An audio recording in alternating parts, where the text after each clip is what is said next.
The Porcelain Smile. It started out as one of those lazy Sunday mornings. No plans, coffee in hand, just driving around looking for garage sales. I wasn't even looking for anything in particular. Sometimes I like browsing through old stuff, imagining where it's been and who it used to belong to. That's when I saw it. This tiny garage sale tucked between two weatherboard houses, mostly old furniture, glassware, a few boxes of books, and right at the back of the table, half hidden under a lace doily, was the doll. It was beautiful. Porcelain skin, soft brown curls, a cream-coloured dress with a blue ribbon around her waist. Her glass eyes were the palest blue I'd ever seen, almost grey. She looked expensive, like something from an antique shop, not a $5 find at a garage sale. The old woman running the sale, older, kind of jittery, saw me looking at it. She smiled, but it didn't reach her eyes. "Oh, that old thing," she said. "If you want it, take it. I'll give it to you for $2. I thought that was a bargain. She hesitated for a moment before wrapping it up in newspaper. As she handed it over, she said quietly, "She's always been a bit temperamental. Don't keep her near a mirror." I laughed it off. People always say creepy stuff like that about dolls, right?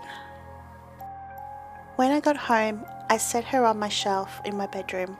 I even posted a photo on my story, captioned it "Garage Sale Treasure" or "Haunted Nightmare" with a ghost emoji. That night, I woke up around 2:30 a.m. to a soft tapping sound, like fingernails against glass.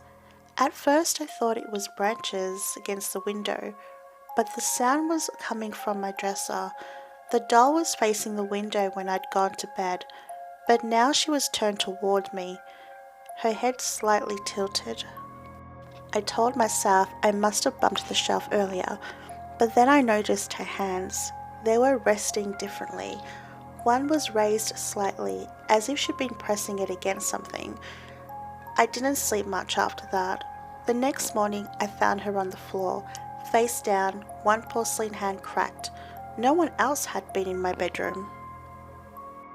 After that, things started to happen. My cat refused to go near my shelf. Sometimes she'd sit in the doorway staring at the doll, hissing softly. At night, I'd hear the faint tapping again, always between 2 and 3 a.m. One night, I recorded it on my phone, thinking I'd catch the noise to prove I wasn't going crazy. When I played it back the next morning, the tapping was there, but so was something else. A whisper. Right before the recording ended, you could hear a little girl's voice, faint, almost sing-song. She said, "Don't leave me." I deleted the recording immediately. That same day, I decided to move her to the living room.